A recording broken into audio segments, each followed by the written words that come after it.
kita. Jadi untuk malam hari ini juga saya akan memperkenalkan diri sebagai moderator. Nama saya Arendi Yunus Alfiansyah, selaku Presiden BEM UISI, dan malam hari ini kita juga akan kedatangan pemantik dua orang yang sudah ahli dalam bidangnya masing-masing. Yang pertama dari Ekoton, Mas Aziz selaku program advokasi dan litigasi dari Ekoton. Apa kabar Mas Aziz?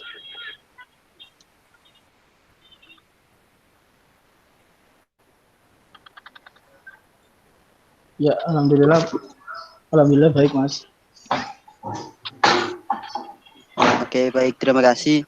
Selanjutnya untuk pemateri kita yang kedua adalah dari sutradara di film dokumenter Lagardowo Mencari Keadilan, yakni Mbak Linda Nursanti.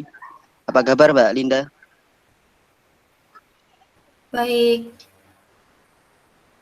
Oke, baik, terima kasih. Jadi diskusi kita hari ini juga sebelumnya sudah dibuka oleh kemarin yang sudah diposting di Instagram BEM UISI terkait film dokumenter Lagardowo, di mana Lagardowo sendiri adalah sebuah desa yang warganya terdampak dari limbah yang disebabkan oleh perusahaan bernama PT Birya, di mana perusahaan itu mengelola limbah B3 yang memang secara awal kedatangannya tidak menjelaskan bahwa kedatangan dari perusahaan itu menyebabkan suatu hal yang berbahaya, memberikan dampak yang negatif bagi masyarakat. Namun setelah berjalannya waktu, masyarakat Lagardowo mengalami suatu dampak seperti penyakit-penyakit yang disebabkan dari limbah tersebut. Mungkin untuk pembahasan diskusi kali ini kita langsung masuk saja ke pemantik yang pertama, di mana yang pertama ini akan membahas terkait advokasi, bagaimana pencerdasan kepada masyarakat, setelah itu perlibatan masyarakat dan tahap-tahap dalam perjuangan masyarakat, bahkan hak-haknya untuk memperoleh keadilan terhadap perlakuan dari PT Pria. Silahkan untuk Mas Aziz, waktu dan tempat saya persilahkan.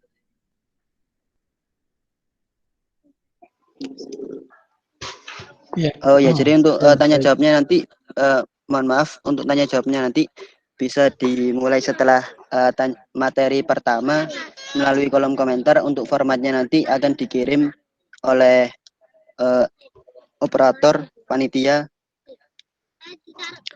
Sudah, silakan Mas Aziz, terima kasih. Iya, terima kasih teman-teman semuanya. Assalamualaikum warahmatullahi wabarakatuh. Bismillah, alhamdulillah, wasyukurillah.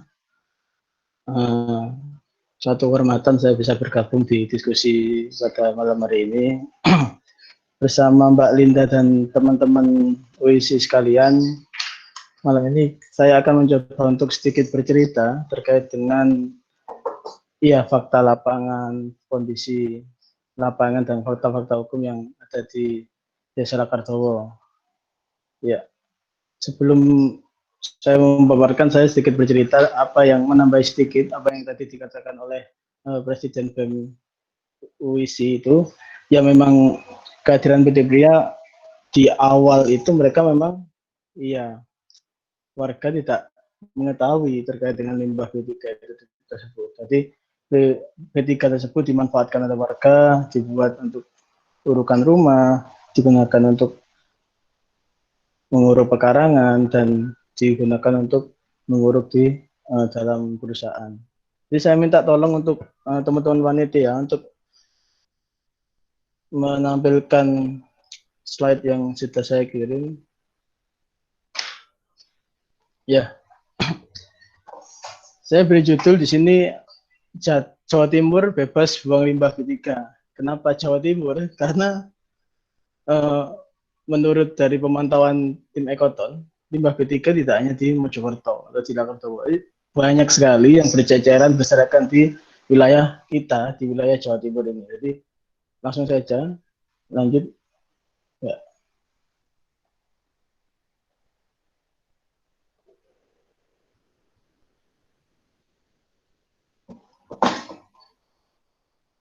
Bisa dilanjut.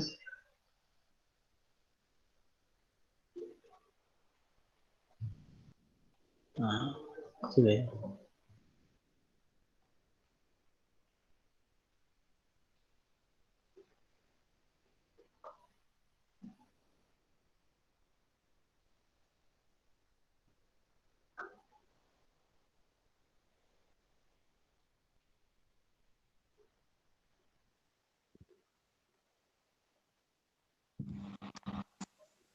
Sebentar Pak, ini ada masalah Oh iya, jaringan. siap. Siap ya, saya bercerita sedikit sambil menunggu teman-teman menyiapkan presentasinya. Jadi di kawasan Akardowo ini saat ini sedang yang seperti tadi dibilang oleh Bapak Bapak Presiden tadi, memang keadaannya seperti itu. Balita, teman-teman, ya kita langsung masuk aja.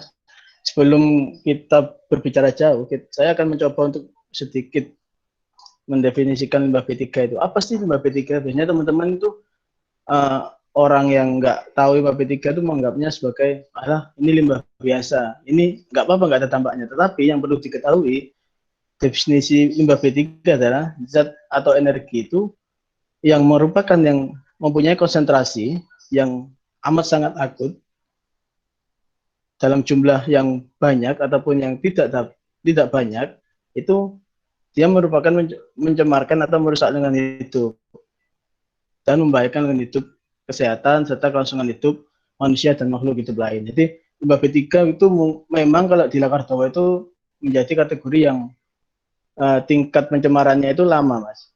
Kalau ahli bilang itu sampai batas waktu 20 sampai 25 tahun itu akan terjadi. Potensi pencemaran itu akan terjadi. Lanjut.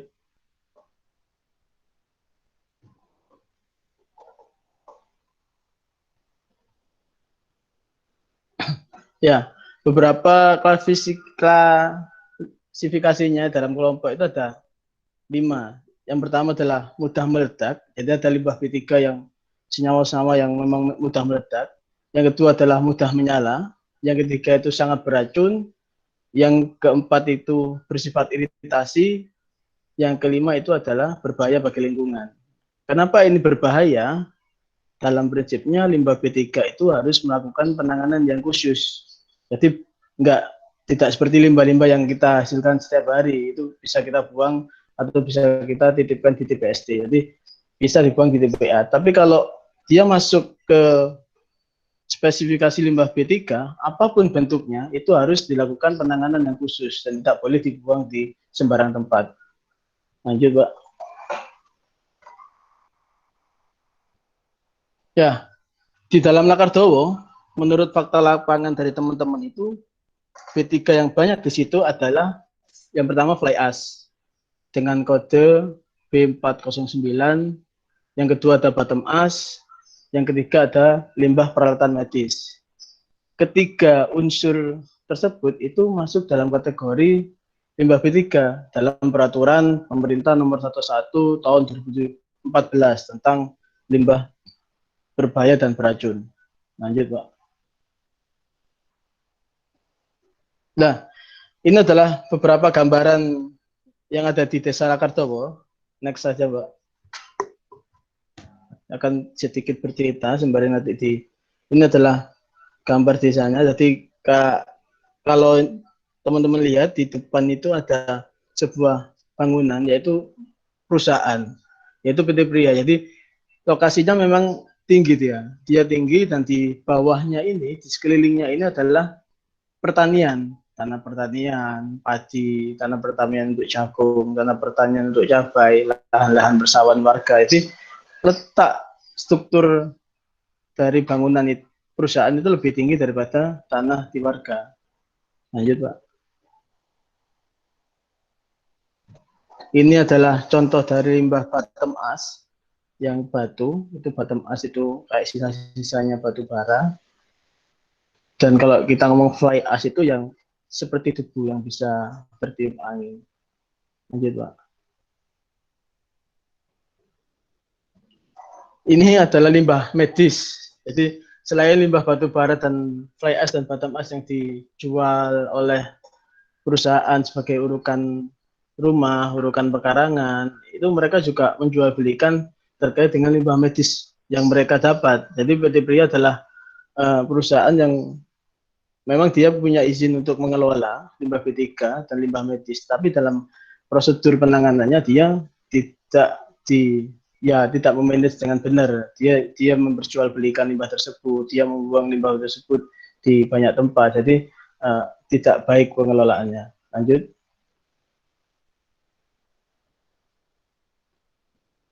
Dampaknya apa? Kalau teman-teman lihat dan pernah main ke sana, itu ya beberapa sumur warga di lokasi itu kayak kan limbah B3 kan dijadikan sebagai urukan bangunan, urukan di perusahaan. Jadi dampaknya itu dia mempengaruhi kualitas atau kondisi air di air resapannya itu. Jadi kan struktur bangunannya kan tinggi nih. Jadi resapan air tanahnya warga yang di bawahnya itu ya di sekeliling PT Pria itu tercemar oleh logam berat, timbal, BB dan lain-lain. Sepertinya ya air sumber mereka kayak ada zinc atau kayak ada tembaganya gitu, kayak kuning-kuning gitu. Terus dia akan ya masuk ke dalam padi, masuk ke dalam cabai, masuk ke dalam jagung yang mereka tanam. Lanjut.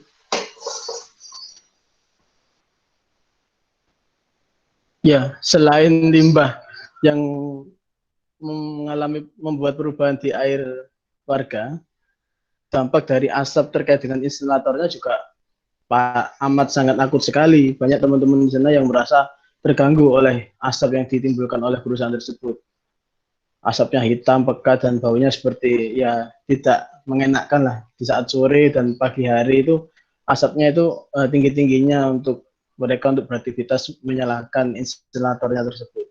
Jadi ada pencemaran air dan juga ada pencemaran udara dan tanah yang ada di Lakarsowo. Lanjut, Mas.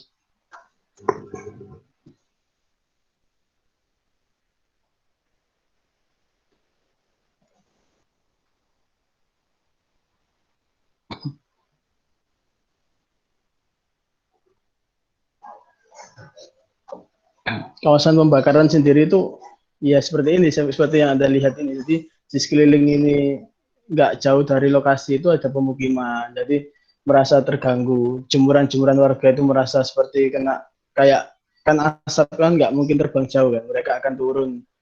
Ya ini yang dialami teman-teman di sana terkait dengan mereka kalau memanen cabai itu pasti hitam tangannya. Karena apa? Karena asap yang dari cerobong instalatornya perusahaan itu turun ke bawah, turun ke padi, turun ke jagung, turun ke lahan-lahan pertanian warga. Sehingga mereka ketika mereka melakukan aktivitas di persawahan, berkebun, memanen padi, memanen lombok itu mayoritas tangan mereka hitam karena asap-asap yang dari perusahaan itu turun di sekitar persawahan warga itu tadi. Lanjut.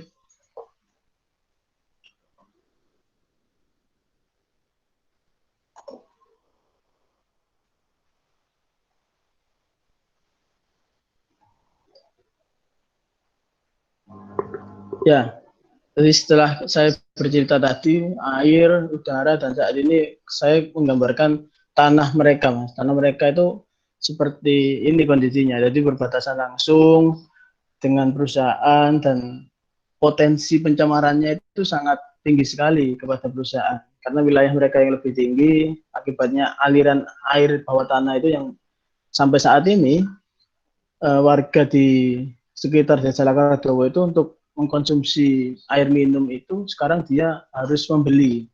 Jadi teman-teman sekalian, mereka harus mengeluarkan uang saat pandemi ini 1 galon itu sekitar 2.000. Jadi dikalikan beberapa kebutuhan mereka untuk konsumsi, untuk minum dan untuk masak. Kalau mereka minum pakai air sumur, mereka nggak berani karena kadar TDS atau TDS kandungan terlarut itu sampai 1.500 ppm bahkan sampai 2.000 ppm. Jadi melebihi baku mutu yang ditetapkan oleh Permenkes dan WHO untuk air minum. Lanjut, Mas.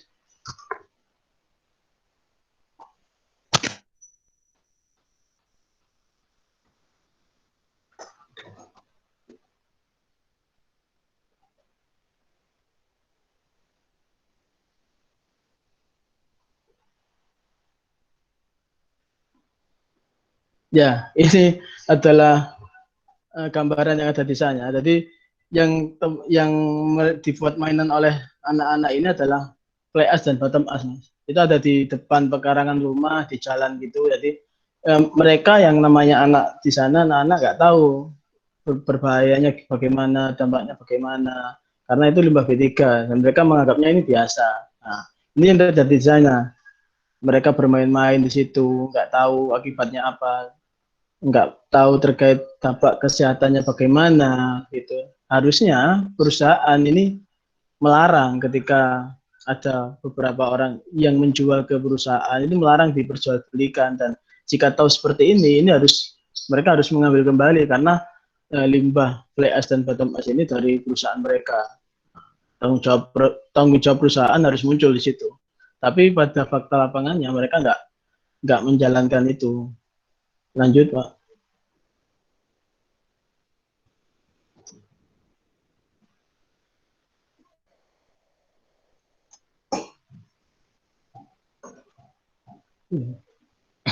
Ya, ini ada beberapa gambaran yang dialami oleh anak balita, khususnya mayoritas anak balita, anak kecil, anak bayi, anak usia 0 sampai 5 tahun itu kulit mereka rentan, mudah iritasi, mudah gatal-gatal.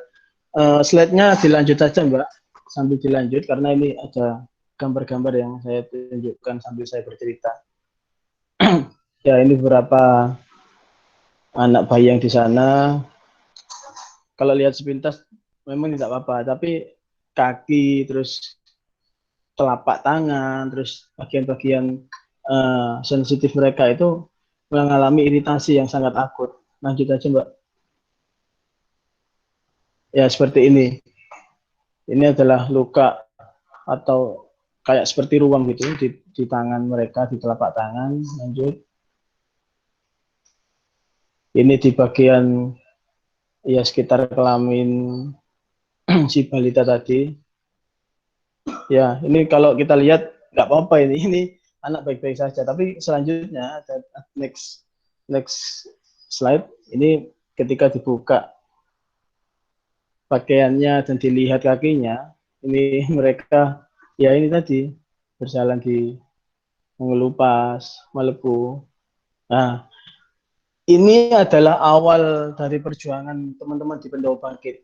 Jadi mulai 2013 itu sampai saat ini pun mulai 2013 itu mereka mulai merasakan dampaknya. Jadi 2010 mereka mulai menimbun, melakukan penimbunan, mulai melakukan ya perbuatan-perbuatan tidak uh, menjaga lingkungan, menjual belikan limbah tersebut. Masyarakat di tahun 2013 itu mulai melakukan aksi, dan demonstrasi kepada PT Prihatin tadi. Ada yang memimpin itu ada Abah Maji, yang dipimpin oleh Pak Muji tadi. Lanjut, Pak. Menuntut agar ditutup perusahaannya karena fakta yang mereka mengetahui secara langsung bahasanya perusahaan memang dari dulu sudah menimbun gitu. Cuma warga nggak tahu, jadi dikira walah ini biasa, ini pasir, ini nggak apa-apa, nggak ada dampaknya. setelah dampak-dampak itu muncul, mereka ya protes ke perusahaan. Baik. Lanjut, Mas.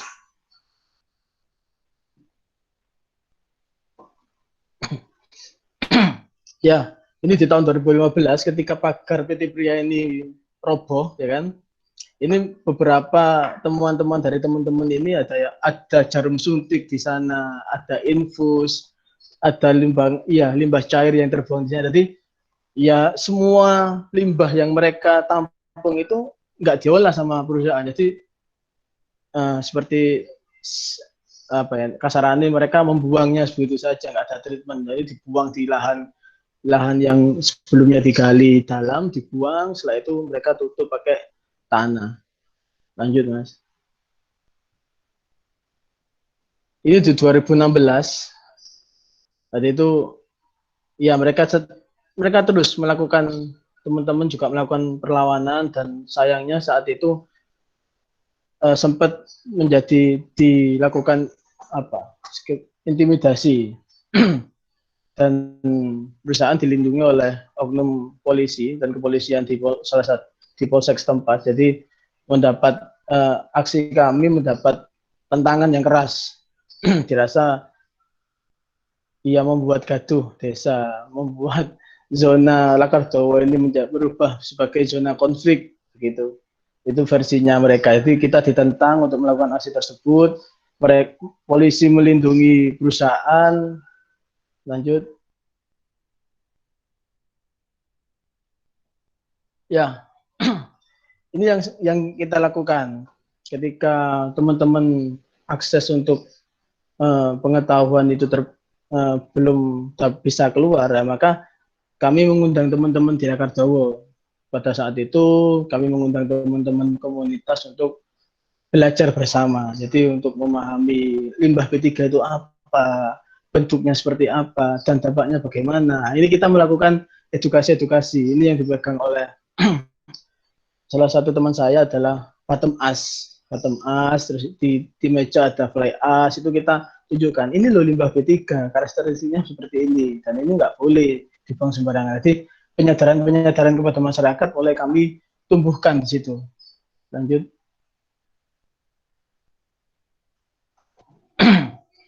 Ya, ini adalah potret di mana teman-teman Lakardowo ini belajar bersama, menyamakan tujuan,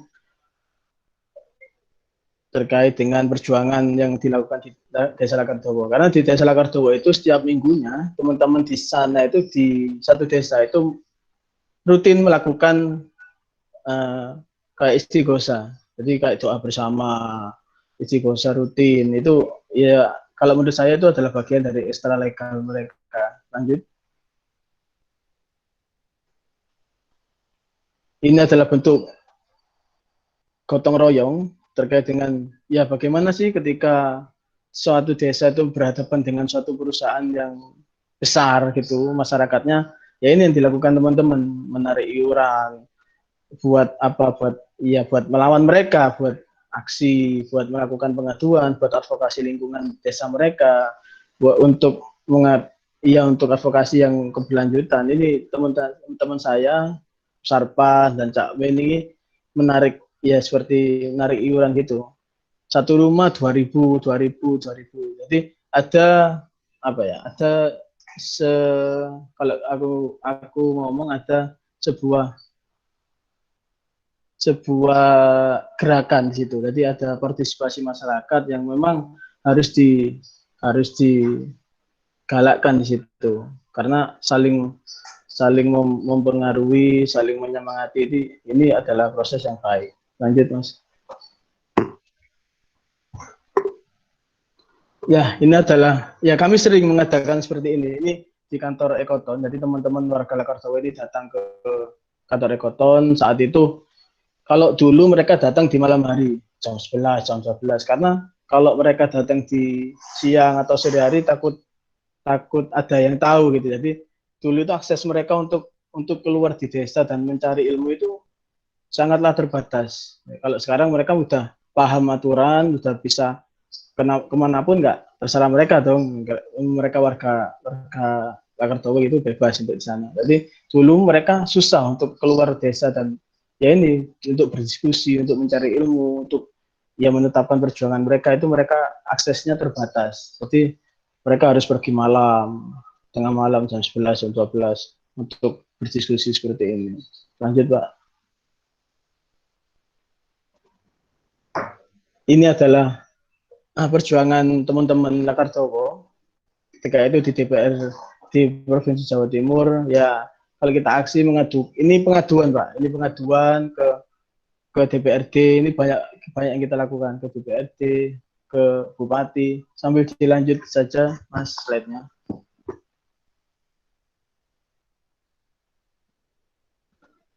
Ini ke DLH, saat itu namanya Badan Lingkungan Hidup, tapi sekarang beralih ke Dinas Lingkungan. Ya, sama, kita mengajukan terkait dengan pencemaran. Jadi semua instansi pemerintahan kita datang di sana. DLH, DPRD, Bupati, Komnas HAM, KLHK, Presiden, kita datang semua, Ombudsman, propam untuk melaporkan tindakan-tindakan penganiayaan yang dilakukan oleh pihak kepolisian pada saat itu. Kita bersama-sama untuk melakukan pengaduan kepada instansi pemerintahan. Lanjut, Mas. Ya, saat itu ditemui oleh Bapak Wakil Gubernur, Pak Saiful ini untuk teman-teman Wagerdowo untuk menyampaikan aspirasi mereka, keluhan mereka terkait dengan gatal-gatal yang ada di sana, air yang tidak bisa dikonsumsi, tanah mereka yang tidak produktif lagi, bau menyengat yang dikeluarkan oleh asap PT Pria. Lanjut. Ya, ini di pusat karena kewenangan terkait dengan pemberian izin limbah B3 ini di Kementerian Lingkungan Hidup. Jadi kami, ya ini Mbak Daru dan Bu Sutama dan Ning Suci sana datang ke Kementerian Lingkungan Hidup membawa hasil uji kualitas air yang telah dilakukan KLK. Jadi Kementerian Lingkungan Hidup mengambil sampel dan kami mendesak untuk segera ditayangkan atau segera dikeluarkan hasil terkait dengan kualitas air tanah yang ada di Lakarjowo. Lanjutnya, Mas.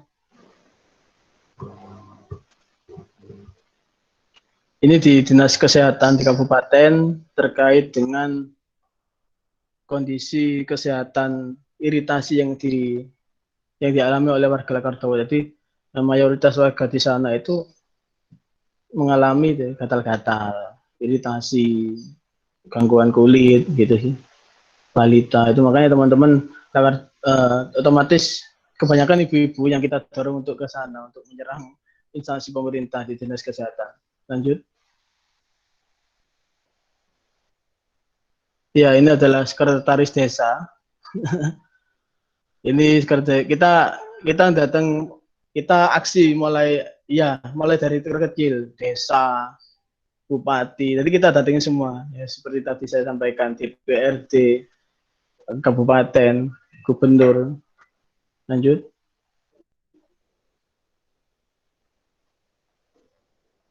Ini adalah aksi di depan kantor bupati yang menuntut stop untuk membuang limbah B3. Jadi kami menyuarakan jangan ditimbun lagi Lakarjowo sama limbah B3.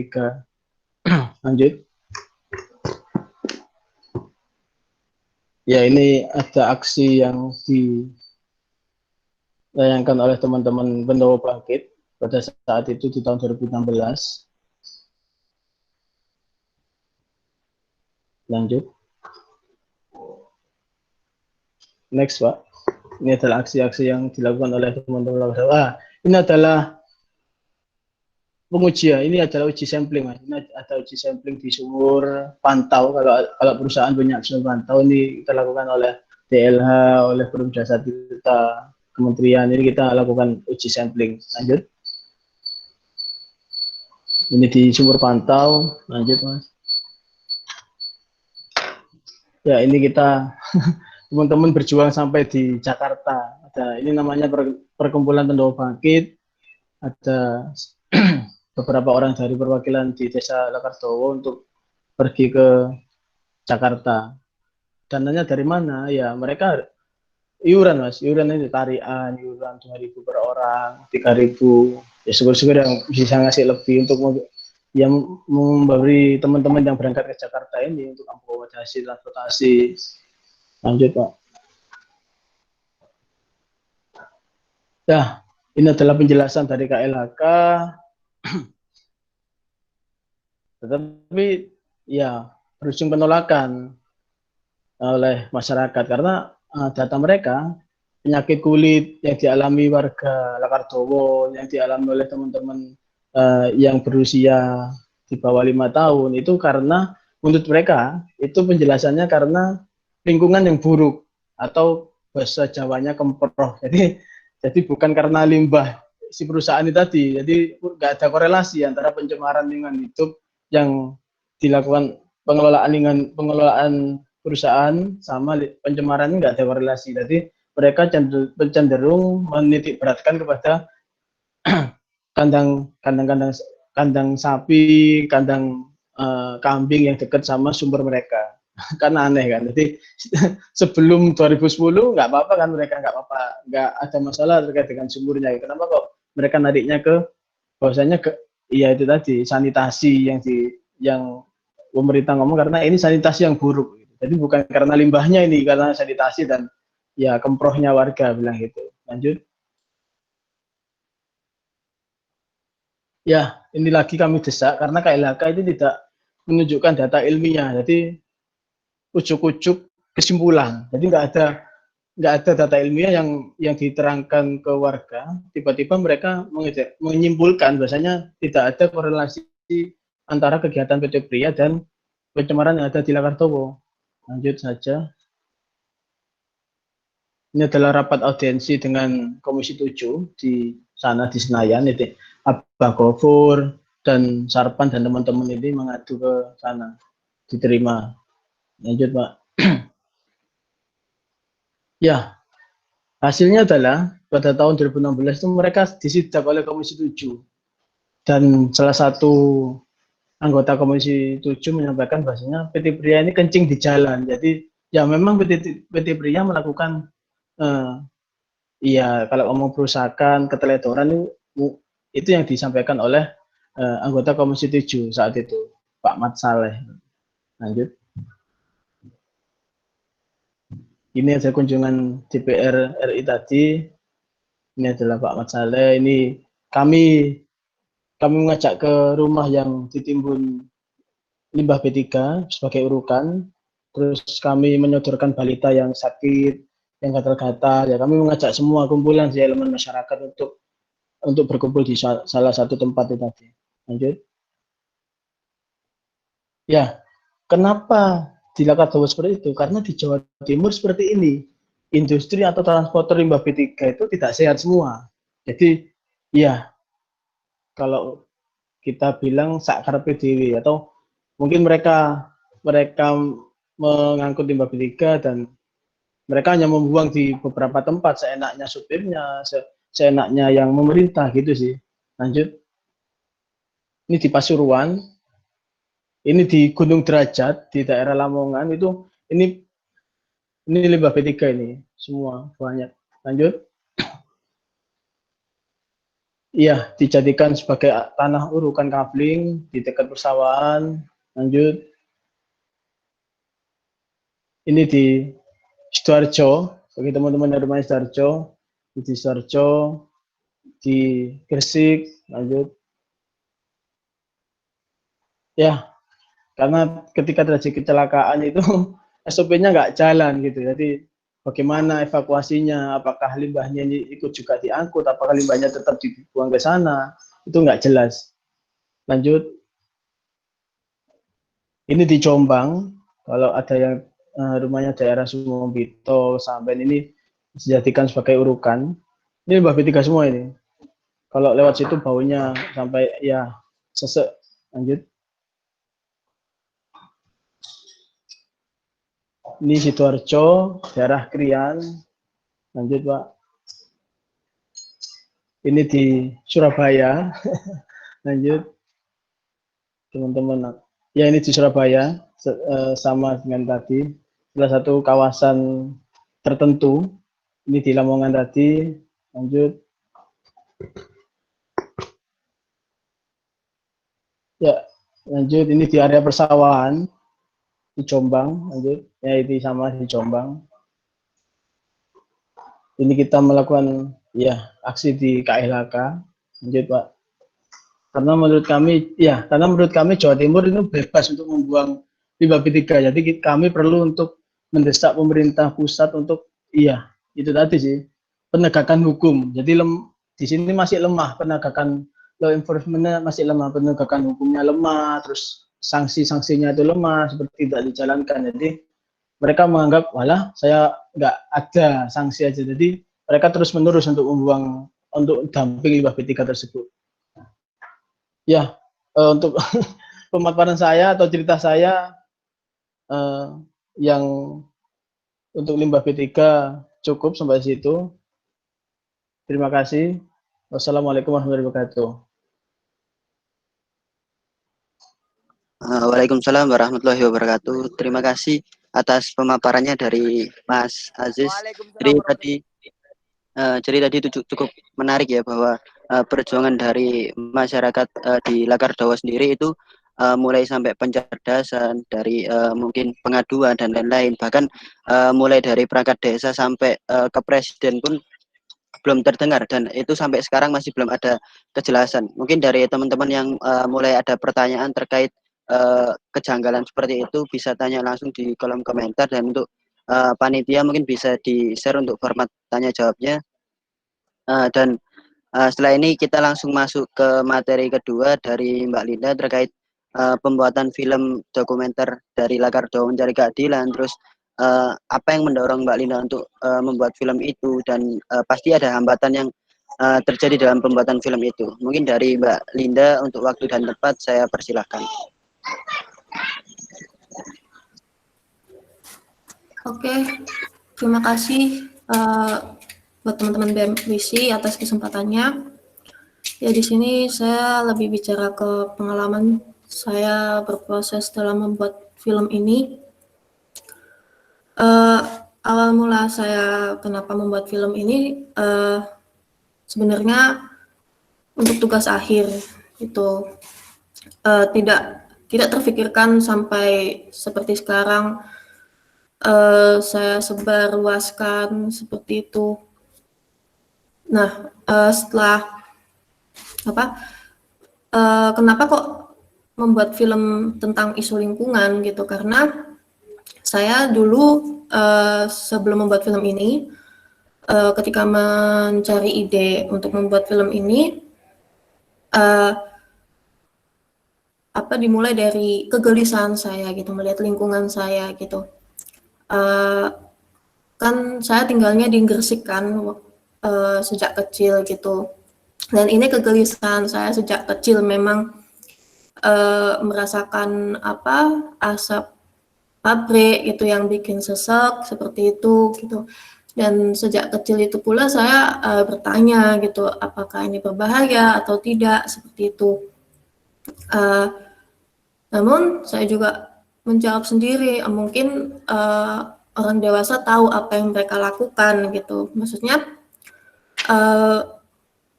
orang dewasa tahulah pasti yang mereka lakukan tuh benar gitu. Tetapi setelah semakin dewasa, ketika membuat film ini juga, saya makin banyak tahu gitu, terutama tentang limbah B3 gitu. Sebelumnya kan saya juga nggak tahu limbah B3 itu apa gitu. Yang saya tahu waktu itu cuman baterai atau oli seperti itu, sejenis fly ash, bottom ash itu nggak tahu gitu. Nah, dari kegelisahan itu yang awalnya itu kegelisahan saya sejak kecil saya itu saya muncul lagi ketika saya ingin membuat film kan, ketika berkarya kan yang menjadi ide itu kan kegelisahan atau dari hal yang ingin kita ketahui seperti itu kan. Nah, dari situlah saya pengen bikin tema lingkungan gitu, dan saya bertemu dengan Lakardowo ini nggak secara langsung saya langsung ke Lakardowo, nggak ya. Yang awalnya saya pengennya di Gresik, tapi Allah menunjukkan saya di Lakardowo ini lewat Ekoton seperti itu. Dan Lakardowo ini juga yang membuat saya apa yang saya takutkan selama ini dari kecil itu lebih dari yang saya bayangkan gitu, seperti yang dijelaskan sama Mas Aziz tadi gitu. Penimbunan limbah B3 di mana-mana, di Gresik pun ada seperti itu. Nah, yang awalnya saya hanya sekedar untuk tugas akhir, akhirnya saya merasa ini film ini penting sekali gitu. Setelah proses pembuatan itu, akhirnya nggak sekedar untuk tugas akhir, tapi juga untuk edukasi ke masyarakat gitu tentang limbah B3 itu seperti apa, dampaknya bagaimana, ya belajar dari Lakardowo ini seperti itu, dan juga mengajak masyarakat untuk bisa lebih kritis gitu ketika industri di sekitar mereka itu berdampak di lingkungan mereka, ada perubahan dari sebelum atau sesudah adanya industri gitu. Karena kalau kita diam gitu, tentu kita tempat lingkungan kita akan seperti Lakardowo gitu. Apakah kita harus menunggu gitu, menunggu dampak seperti Lakardowo gitu, seperti itu. Dan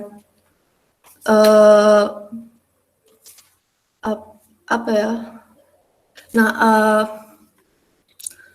dan saya ingin mengajak teman-teman juga untuk lebih, ayo kita menjaga lingkungan dengan cara kita masing-masing. Kita bisa menjadi pahlawan untuk lingkungan kita gitu kan, walaupun memang pahlawan tuh berkorban demi kemaslahatan hidup orang banyak kan, memang nggak mudah gitu kan. Namun kita juga bisa memulainya dari kebaikan-kebaikan kecil gitu, mulai dari diri sendiri gitu, dan untuk orang di sekitar kita gitu. Karena zaman sekarang siapapun bisa gitu kan jadi pahlawan, nggak perlu mengangkat senjata gitu. Dan apa yang bisa kita lakukan dari mulai dari hal-hal yang kecil gitu. Karena hal yang besar itu kan dimulai dari hal yang kecil gitu, seperti misal untuk kasus Lakardowo ini, misal kita bisa dengan tanda tangan petisi atau bisa dengan ikut aksi gitu, solidaritas untuk masyarakat Lakardowo misal seperti itu. Aksi pun bisa bermacam-macam gitu, sesuai kemampuan kita gitu. Misal saya bisanya cuma bikin film, ya udah saya membuat film gitu. Teman-teman mungkin dengan keilmuannya di kampus misal dikembangkan gitu untuk lingkungan, untuk masyarakat gitu, atau berkesenian misal banyak karya-karya seni dari teman-teman untuk Lakardowo, misal kayak komik, ada dari Gum and Hell, ada lagu dangdut juga dari Mas Kuku Mezaluna, judulnya Untuk Apa Sekolah, kayak gitu. Jadi kita bisa melakukan aksi untuk lingkungan dari diri kita sendiri, dari hal kecil diri kita, kayak gitu. Seperti itu.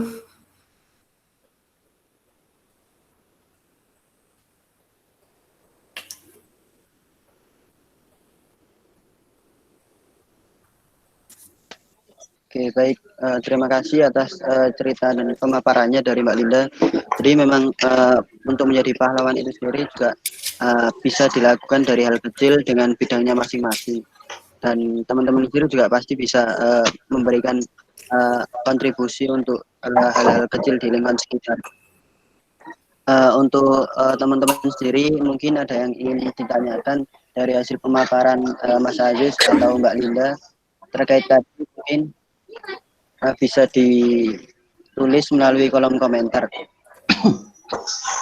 Jadi untuk pertanyaan pembukanya, jadi dari hasil penjelasan tadi mungkin saya tanya dulu ya, Mas Aziz. Untuk Mas Aziz tadi kan menjelaskan bahwa di Lakardowo sendiri mulainya dibangun PT Pria ini pada tahun 2010.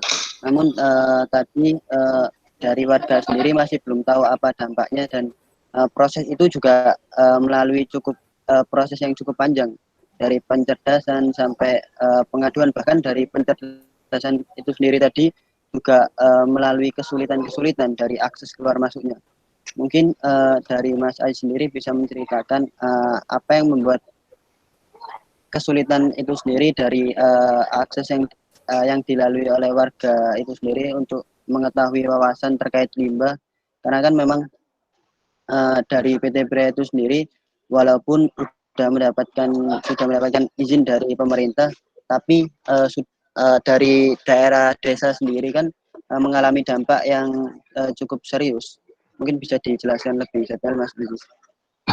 Iya, saya sedikit menambahkan. Jadi izin perusahaan itu didapatkan pada tahun 2014, tahun 2015. Nah, tetapi yang menjadi permasalahannya ini adalah mereka mulai beroperasi, mulai melakukan pengurukan, pembangunan terkait dengan pergudangan tadi, pembangunan pabrik tadi, pengurukan, penimbunan itu di tahun 2010. Mas. Jadi mulai tahun 2010 itu mereka masuk, mereka mulai pondasi, mereka meletakkan semuanya di dalam tanah tanpa lapisan. Kenapa saya bilang gini? Karena ini sesuai dengan fakta lapangan yang ada di situ. Jadi ini sesuai dengan fakta lapangan, ini sesuai dengan fakta yang ada di persidangan. Memang benar mereka melakukan penimbunan. Dan pada saat tahun 2016, salah satu yang sekarang jadi direkturnya PT Pria itu membuat surat pernyataan bahasanya tidak ada lagi penimbunan di sana. Nah, berarti mereka kan mengakui bahasanya ya sebelumnya mereka telah menimbun limbah tersebut begitu Mas. Jadi ya akses itu yang mungkin sulit dilakukan oleh teman-teman Lagardawa pada saat itu terkait dengan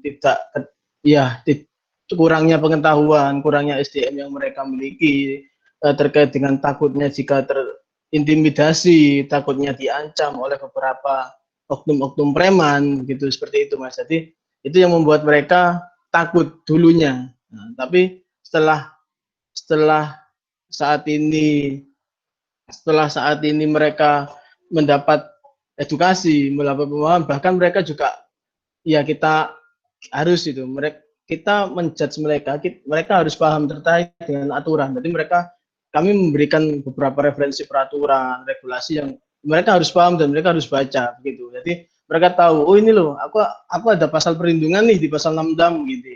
Aku ada pasal terkait dengan pelindungan pegiat lingkungan di pasal 66 Undang-Undang 32 begitu Mas. Jadi mereka saat ini udah nggak takut lagi dan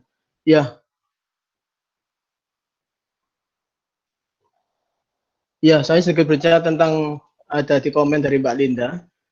Sedikit berbicara tentang proses gugatan yang dilakukan itu pada tahun 2017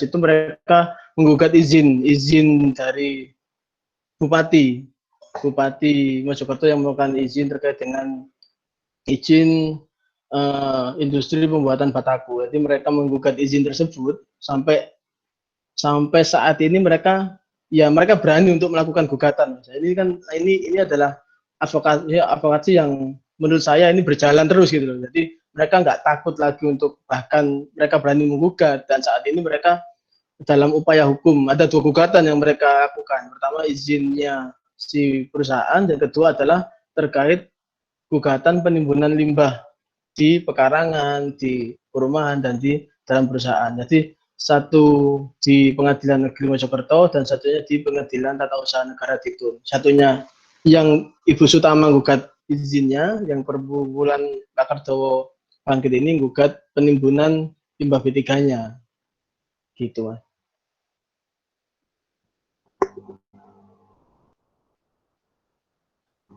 Terima kasih atas pemaparannya Mas Aziz.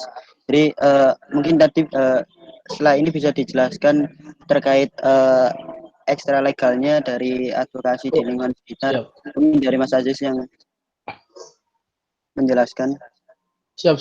Nah, jadi ada beberapa advokasi kalau versi kita, jadi ada beberapa tim sambil bisa ditampilkan screen PPT-nya Mas. Jadi saya ada sedikit berbicara tentang ekstra legal. Jadi di mana kegiatan itu yang di luar legal dan advokasi kita. Jadi apa saja sih bentuknya? Banyak sekali jasa legal yang bisa kita lakukan.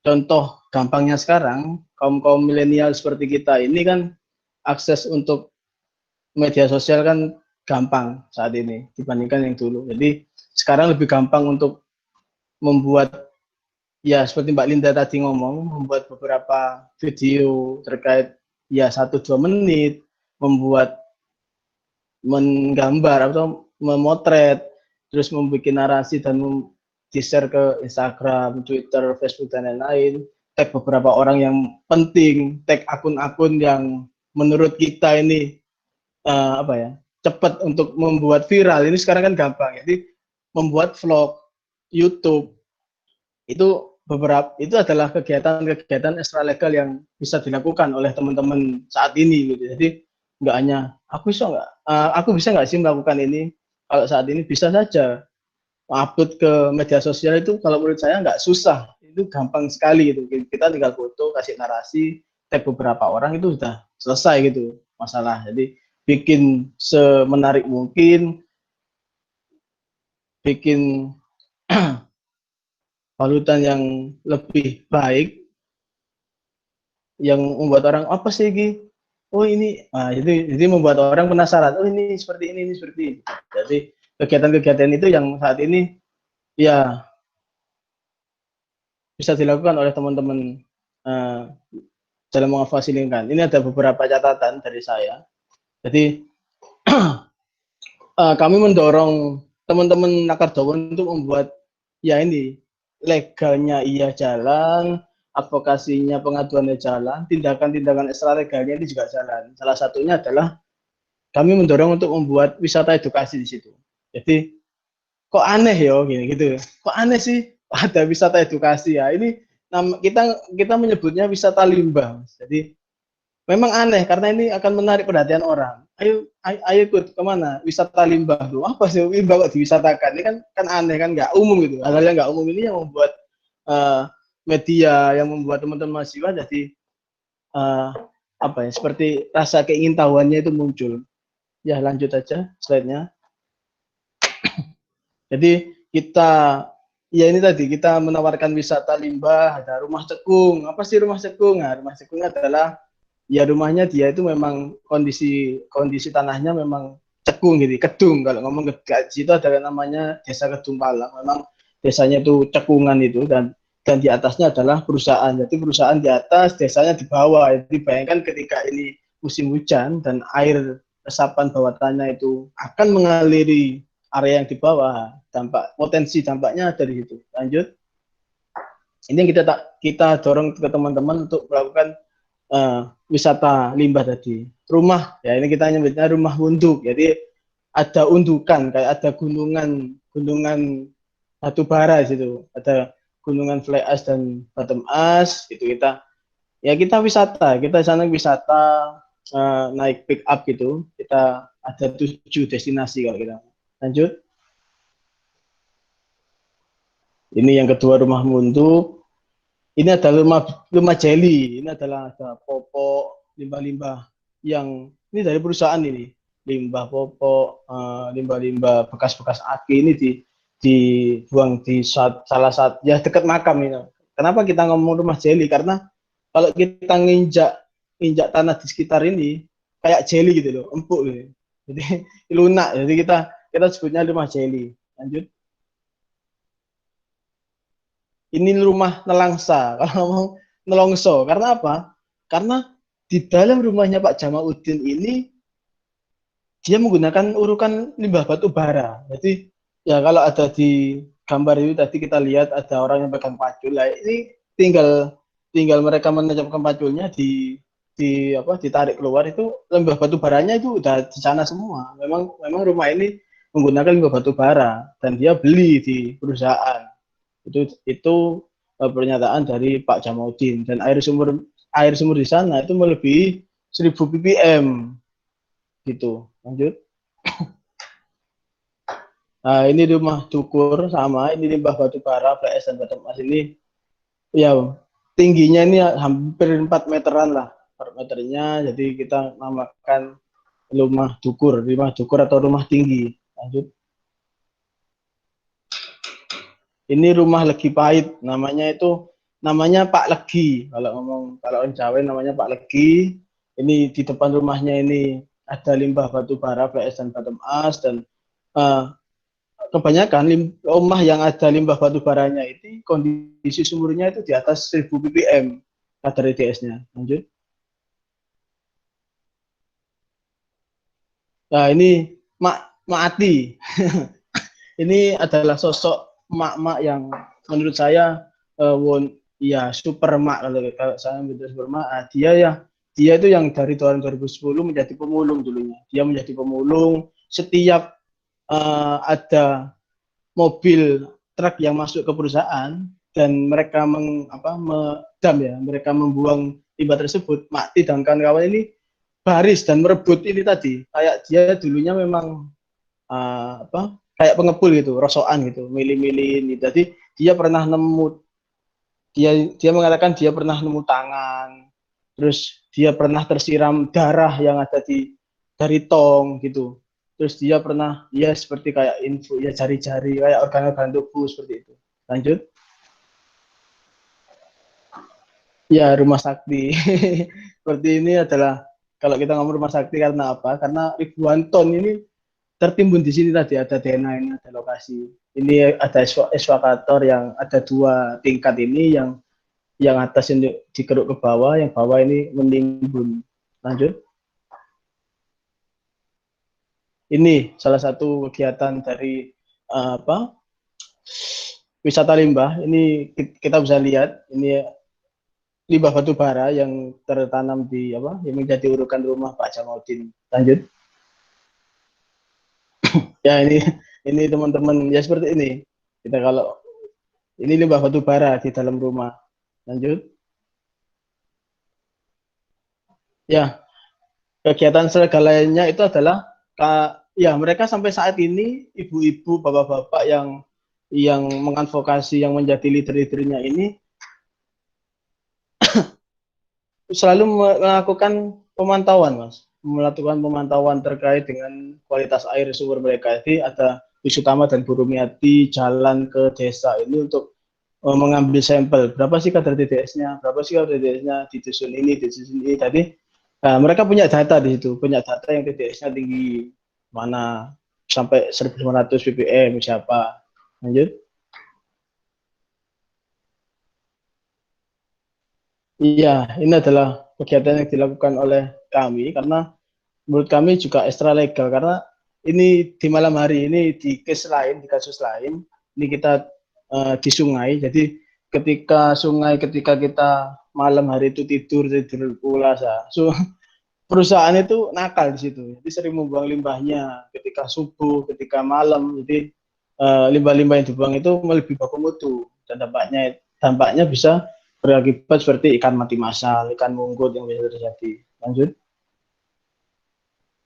Ini yang kita lakukan di salah satu outlet perusahaan kertas malam semakin tinggi debitnya berbusa. Lanjut. Ya, ini Pak, ini subuh. Ini jam 4, jam 3 pagi, jam 5. Lanjut. Ya, ini merupakan suatu kegiatan, kalau ini ekstra legal, karena apa? Menarik perhatian tadi. Jadi lakukanlah apa yang bisa menarik perhatian publik atau media massa, karena itu penting. Karena kalau menurut saya penting, karena ini bisa membantu advokasi teman-teman untuk meng-up isu, melakukan kampanye seperti ini kan. Ya 30% ikan diberantas interseksual itu. Kami teman-teman melakukan aksi memakai ikan duyung yang bencong gitu sih. Ini contoh ya, peragaan. Lanjut.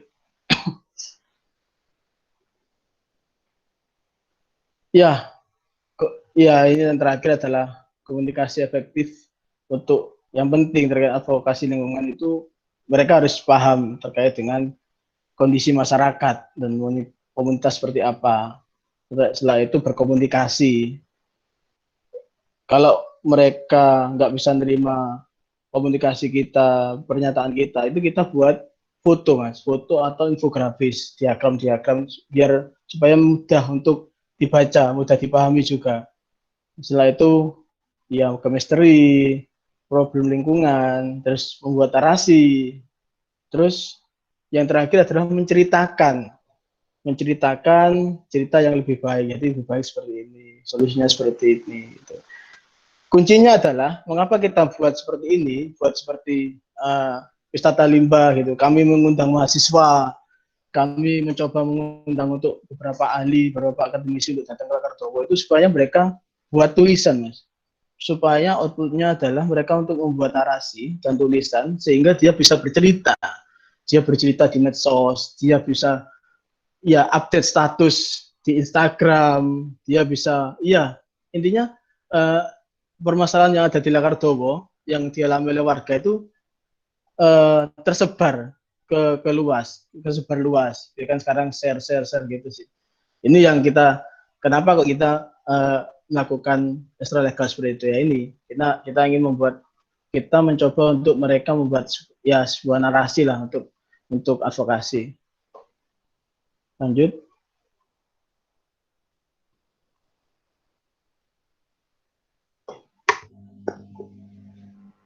Ya, saya rasa itu yang bisa saya sampaikan. Apabila ada salah kata, mohon maaf. Assalamualaikum warahmatullahi wabarakatuh.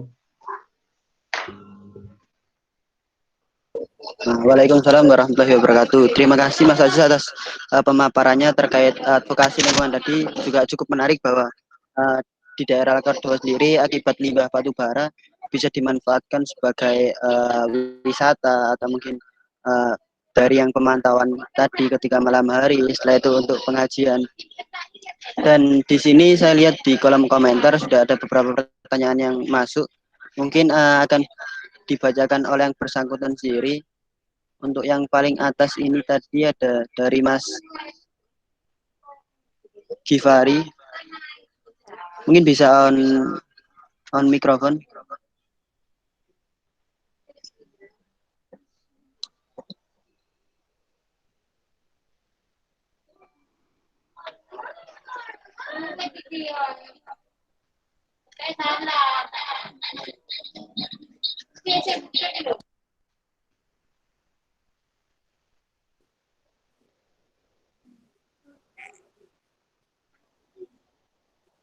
Oke, baik, mungkin dari Mas Givari ada kendala, jadi saya bacakan aja pertanyaannya. Untuk kasus Lakardowo ini apa sudah selesai dan apa langkah konkret dari pemerintah dan juga masyarakat mengenai kasus Lakardowo ini? Terima kasih. Iya. Ini mungkin pertanyaannya menjurus ke Mas Aziz atau Mbak Linda. Siap. Ya, saya ingin cerita dikit terkait dengan advokasi yang saat ini dilakukan.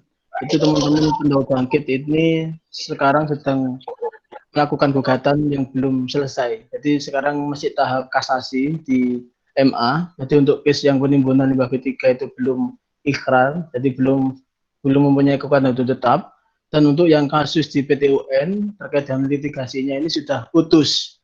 Tetapi gugatan warga atau gugatan kedua orang ini ditolak oleh pengadilan. Ya, yang di kasus PT UN. Tetapi advokasinya adalah ini kami masih terus mengirim surat, kami terus melakukan advokasi terkait izin tersebut. Nah, di dalam amar putusannya ini dilakukan beberapa koreksi terkait dengan izin perusahaan tersebut. Jadi kami minta Bupati untuk melakukan pembetulan terkait dengan izin tersebut. Nah, ini kami masih, kalau izin masih advokasi di Bupati, kita meminta pembetulan. Kalau di PN Mojokerto ini masih dalam proses hukum. Jadi advokasinya masih berjalan sampai saat ini, Mas. Jadi kenapa? Jadi ini nggak boleh berhenti sebenarnya. Sampai kapanpun advokasi ini, entah itu menang atau kalah di pengadilan, ini harus tetap berjalan karena ya advokasi ini yang memang membuat ya jangan sampai kita menyerah gitu, Mas. Kalau kita menyerah, ya kita katakan mau apa enggak sih gitu kan, nggak mau. Jadi kita harus tetap berjuang gitu. Sampai kapanpun katanya komitmennya teman-teman Lakardowo itu harus berjuang demi anak cucu mereka. Itu sih. Kalau Mbak Linda mungkin ada tambahan, monggo.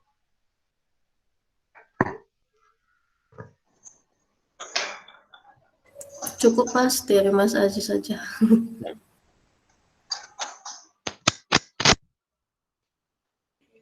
Baik, terima kasih atas jawabannya dari Mas Aziz.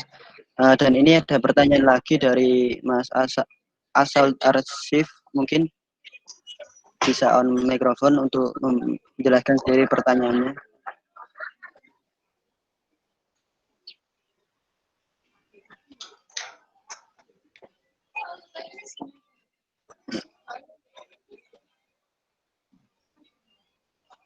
Oke, baik. Mungkin ada kendala juga, jadi saya bacakan aja ya. Untuk pertanyaan dari Mas Aziz, pertama, bagaimana tanggapan dari Undang-Undang Dasar Omnibus yang kemungkinan terjadi kerusakan lingkungan?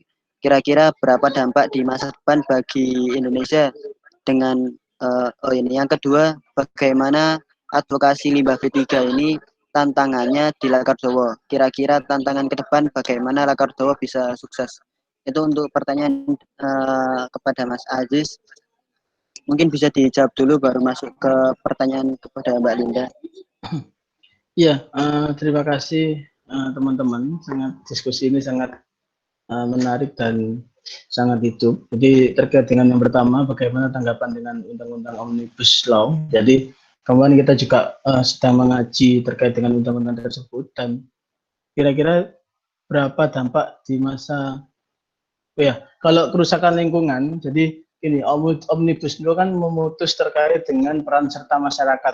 Jadi terkait dengan AMDAL, izin-izin perusahaan ini yang dulunya melibatkan peran masyarakat, keberatan masyarakat itu tidak ada di situ. Jadi langsung keputusan pusat, ujuk-ujuk kalau kamu membangun, kalau pusatnya sudah ACC ya silahkan dilakukan gitu. Tetapi ada yang menarik di Undang-Undang Omnibus Law ini. Jadi ada beberapa pasal memang yang tidak sinkron yang kita ketahui, ada beberapa pasal yang memang tidak, ya ini sangat terburu-buru gitu. Kalau menurut saya pemerintah terburu-buru untuk mengesahkan dan draftnya ini nggak ada keterkaitan antara satu dan lain begitu. Jadi kalau ngomong dampak ini sangat besar. Sangat besar? Iya besar Pak, besar sekali. Adanya AMDAL ada, ini dampaknya sudah kita rasakan. Apalagi dihapuskannya AMDAL gitu. Bagaimana peran serta kita? Bagaimana terkait dengan kalau kita ngomong keberatan kita, bagaimana dengan akses kita untuk melakukan perlindungan lingkungan hidup? Ini yang menjadi advokasi bagi teman-teman di nasional atau di pusat, teman-teman yang berkolaborasi di sini. Kami juga dibantu mengkaji ini sama teman-teman yang ada di pusat, ada ISEL, ada teman-teman Greenpeace, ada teman-teman YLBHI yang sedang mengkaji dan ya mau kita melakukan langkah apa sih sebenarnya ketika Omnibus Law ini disahkan gitu. Tapi ada beberapa catatan yang memang kalau menurut kami ini nggak sinkron dan ini masih banyak celah di situ, Mas. Kita masih bisa melakukan upaya hukum gitu. Kita masih bisa melakukan protes keberatan karena ada beberapa pasal yang memang nggak dihapus gitu. Jadi entah ini mereka keburu-keburu atau ini apa. Jadi ada beberapa pasal yang memang tidak sinkron dan tidak dihapus oleh pemerintah. Dan itu bisa menjadi celah kita untuk masuk ke melakukan advokasi lingkungan hidup. Yang kedua adalah ya kalau menurutku tantangannya ini kalau kita ngomong limbah B3 ya tentunya nggak di Lakardowo. Saya bercerita di Jawa Timur di beberapa daerah ini tantangannya itu intimidasi, Mas. Karena pemain-pemain limbah B3 ini pemain kayak kalau kita lihat bola pemain bagus, pemain hebat, pemain top. Ada Ronaldo, ada Messi, kalau kita istilahkan di bola. Jadi para pemain-pemain maklar-maklar limbah B3 ini yang mempunyai power dia, mempunyai kekuasaan, mempunyai dana yang banyak, mempunyai perlindungan yang baik, mempunyai backing yang oknum-oknum yang banyak dan berpangkat seperti itu. Jadi tantangannya itu sih intimidasi. banyak sekali intimidasi pihak-pihak terkait, oknum-oknum terkait yang datang, yang mencari-cari ini siapa.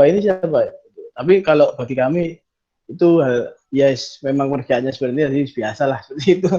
Jadi tantangannya intimidasi, Mas, yang paling mungkin buat orang kita kebal intimidasi, tapi ada keluarga. Ya, jadi tantangannya adalah safety sih, Mas. Sebenarnya kita lebih ke safety agar tidak diketahui keluargaku siapa, keluarganya si ini siapa. Jadi lebih ke perlindungan kepada keluarga aja sih. Kalau kita bebas lah, kita kemana-mana aja kan bisa gitu Mas.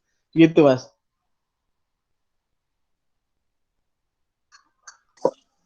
Baik, terima kasih jawabannya tadi. Memang dalam terkait advokasi isu lingkungan ini memang banyak sekali tantangannya, terutama dari masyarakat desa sendiri juga, terus aparat-aparat, dan itulah menjadi semangat untuk mungkin Mas Aziz dalam menangani isu lingkungan ini. Setelah itu saya akan masuk ke pertanyaan dari Mas Asaul kepada Mbak Linda. Yang pertama, adakah teman-teman yang membantu dalam pembuatan film dokumenter, dan seberapa SDM manusia yang concern terhadap isu lingkungan dalam bentuk film dokumenter? Silakan Mbak Linda untuk menjawab. Oke, terima kasih pertanyaannya untuk Mas Fikri. Jadi dalam proses pembuatan film Lakardowo ini saya membuat hanya berdua sama suami saya gitu, dan dibantu oleh warga dan ada wartawan gitu. Jadi pembantunya itu kita dapat footage, beberapa footage untuk mendukung film ini gitu. Misal dari warga itu kita dapat footage proses penimbunannya yang kita gunakan di 5 menit awal itu. Lalu yang kita istilahnya apa ya, barter sama wartawan lepas gitu. Jadi wartawannya butuh footage dari kita, butuhnya waktu itu footage saat wisata limbah, waktu intimidasi dari polisi itu dibarter dengan kita minta wartawan waktu itu waktu rapat di dalam pabrik, waktu DPR RI Komisi 7 sidak di dalam itu, jadi kita barter di situ. Untuk pertanyaan kedua, seberapa SDM manusia yang concern di isu lingkungan, ini mulai tumbuh ya dalam beberapa tahun ini mulai tumbuh gitu. Salah satunya itu ada dari sutradara Hairunisa, itu judulnya Ibu Bumi, menceritain tentang anak band yang berkarya dengan musik untuk mengkampanyekan isu lingkungan mereka, yaitu kendeng. Ada juga film Semesta, itu tentang tokoh-tokoh yang 7 tokoh yang berkontribusi untuk lingkungan dengan cara mereka masing-masing. Lalu ada dari Mas Danti Laksono, itu film Seksi Killer, sama Kesetem Listrik Negara. Emang beberapa film Mas Dandi ini lebih concern ke tentang batu bara seperti itu. Selain itu ada juga Flores Documentary Network. Ini yang paling update, mereka mengkampanyekan tentang komodo itu. Jadi beberapa film dan sutradaranya itu mungkin bisa kalian dapat di YouTube, ada gitu. Terima kasih. Baik, terima kasih atas jawabannya Mbak Linda. Jadi memang untuk film dokumenter ini sendiri yang terkait isu lingkungan sendiri juga sudah mulai banyak yang menggeluti di bagian aksi media kreatif. Dan mungkin dari teman-teman sendiri, terutama organisasi-organisasi atau mahasiswa, juga bisa membantu mengangkat segala isu lingkungan yang memang perlu dibahas dan perlu diselesaikan. Itu juga mungkin nanti bersangkutan dengan saran dari Mbak Aulia Hapsari ini. Mungkin saya tanggapi dulu terkait usulannya sebelum masuk ke pertanyaan dari Mas Bayu Alfiansyah. Jadi memang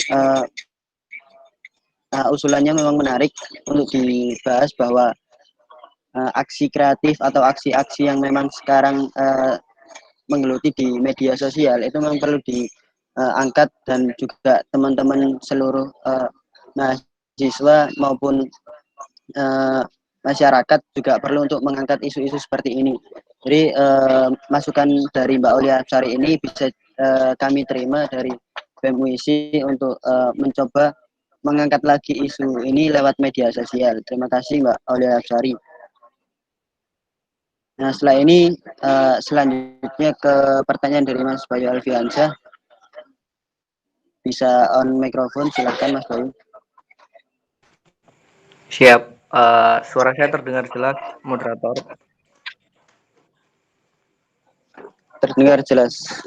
Oke, terima kasih. Assalamualaikum warahmatullahi wabarakatuh. Selamat malam teman-teman UISI, selamat malam dua narasumber kita yang hebat ya. Jadi memang sejauh diskusi ini kita sama-sama sepakat bahwa memang komitmen pemerintah terkait pasal 28H soal kepastian lingkungan hidup yang bersih, yang sehat itu memang hari ini mulai tidak diindahkan ya. Bahkan muncul Omnibus Law itu juga salah satu yang makin memperparah. Nah, pertanyaan saya begini sebenarnya terkhusus kepada Mas Aziz karena yang concern di lapangan ya. Saya ingin menanyakan Mas Aziz, kita kan sudah punya ini kan, di dalam konflik sosial ekologis itu pasti kita selalu bertarung masalah mana yang kemudian punya data, mana yang tidak. Sama dengan kasus yang di Tumpang Pitu kan waktu itu. Jadi sama-sama saling perang data antara PT dengan kita yang di masyarakat.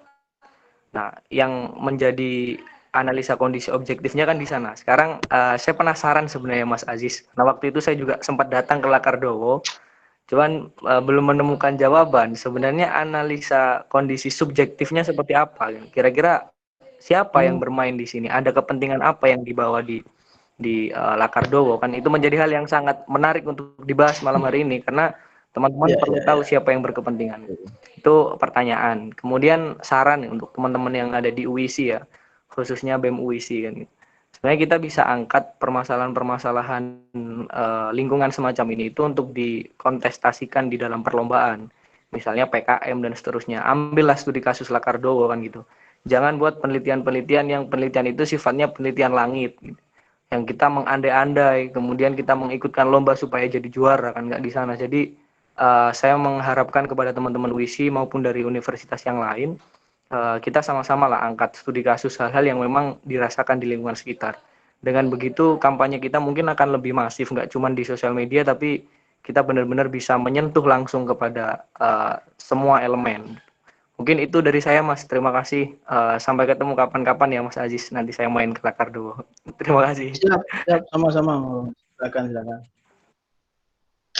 Ya, terima kasih Mas Bayu. Jadi bagus. Jadi kalau kamu ngomong siapa sih yang berkepentingan di Lakardowo, jadi Lakardowo atau PT Pria di sana itu amatlah sangat, kalau menurut saya Mas, amatlah sangat kuat dan mereka besar sekali. Karena apa? Karena di Jawa Timur atau di Jawa sendiri ini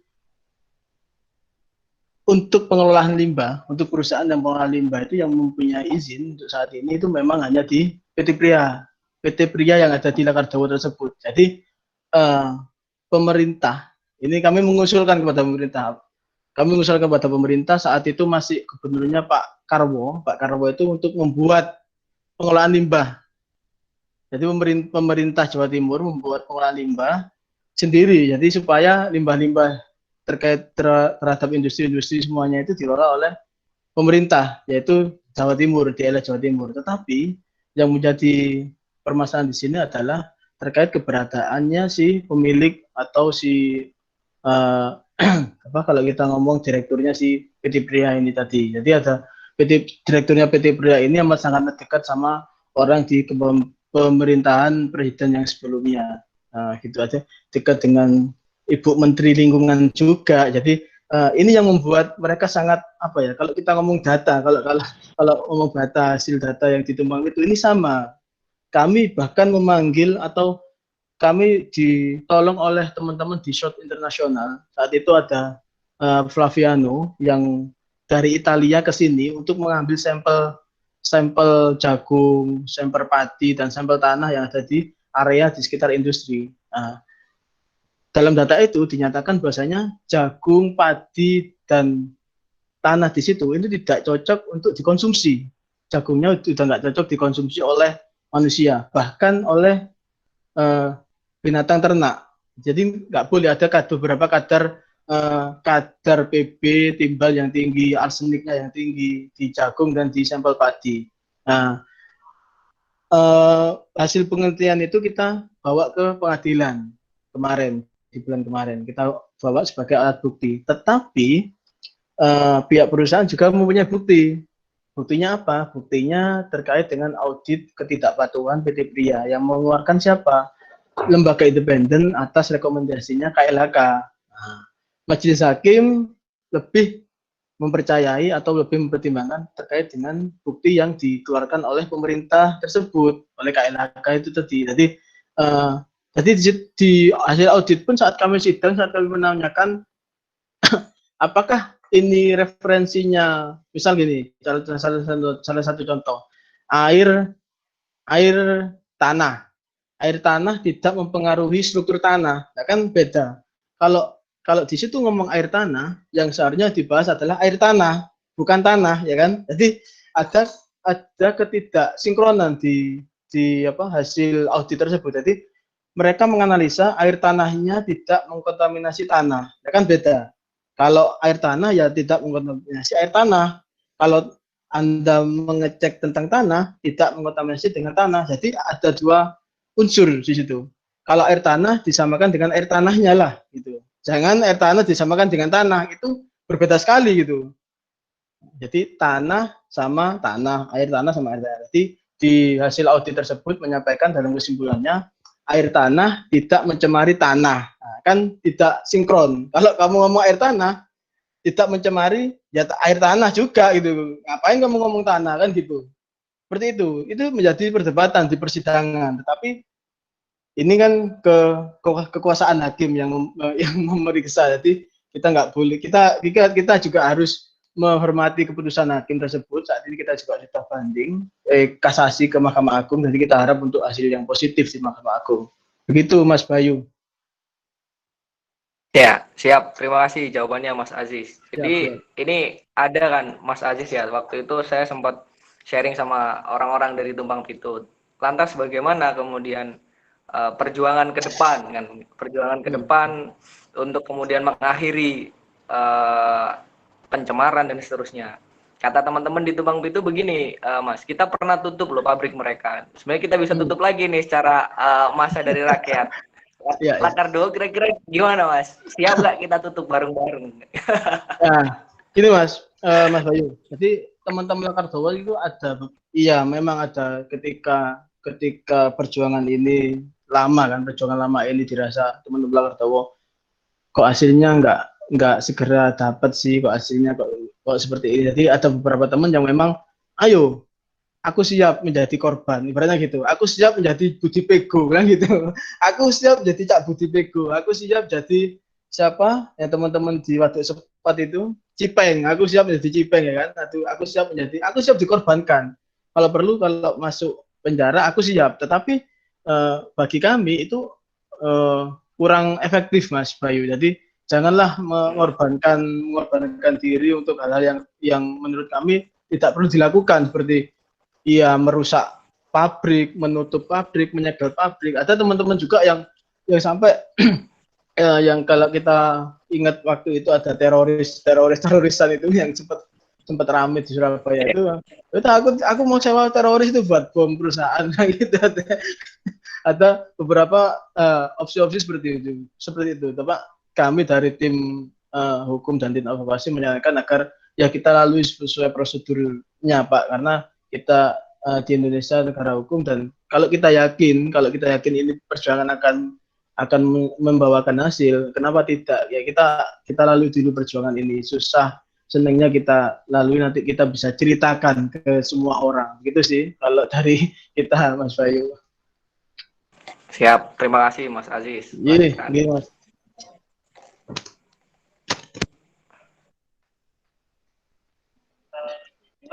Baik, terima kasih atas jawaban dari pertanyaan Mas Bayu. Mungkin dari teman-teman ada yang bertanya lagi?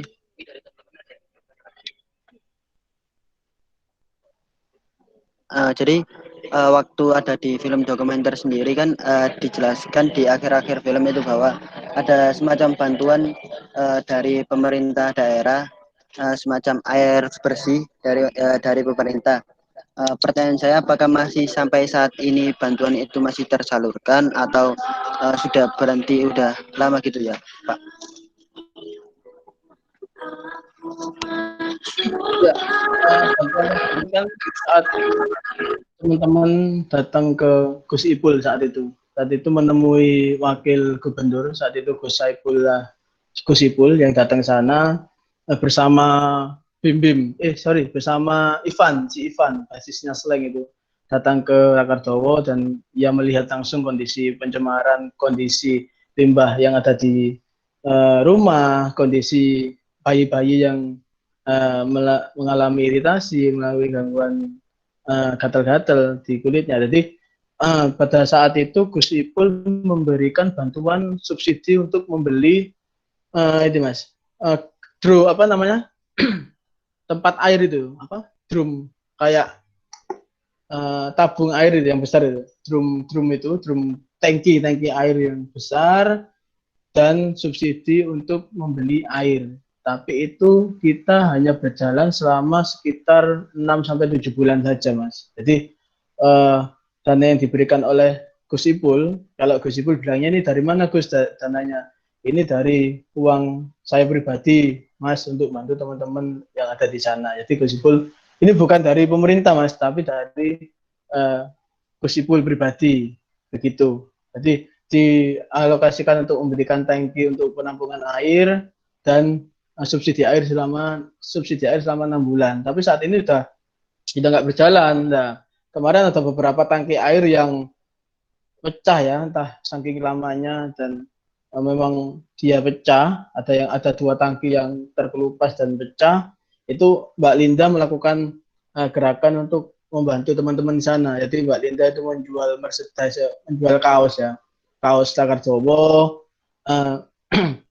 t-shirt kaos itu yang keuntungannya memang diberikan kepada penduduk Rakardowo untuk membeli tangki air tersebut, Mas. Begitu.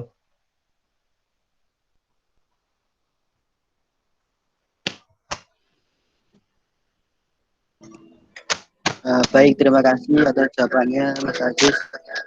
Jadi mungkin dari teman-teman ada pertanyaan. Ya, saya ingin ini Mas, ada Mbak Aulia yang ya itu ya, kemana saja, bagaimana, dan ini yang ingin menghidupkan advokasi lagi, ada Chef Rakardowo Bangkit, itu bagaimana melakukan apa namanya, menjadi peserta wisata edukasi. Nah itu kita sangat terbuka, kita sangat berharap teman-teman mahasiswa, teman-teman yang di luar sana untuk ya datang ke Rakardowo, melakukan advokasi di Rakardowo, karena dukungan dari teman-teman mahasiswa yang di luar, di Surabaya, di Gresik, Sidoarjo dan lain-lain itu memberikan salah satu semangat, Mas, memberikan salah satu semangat dan motivasi yang baik terkait dengan perjuangan yang ada di Rakardowo, gitu Mas Yunus.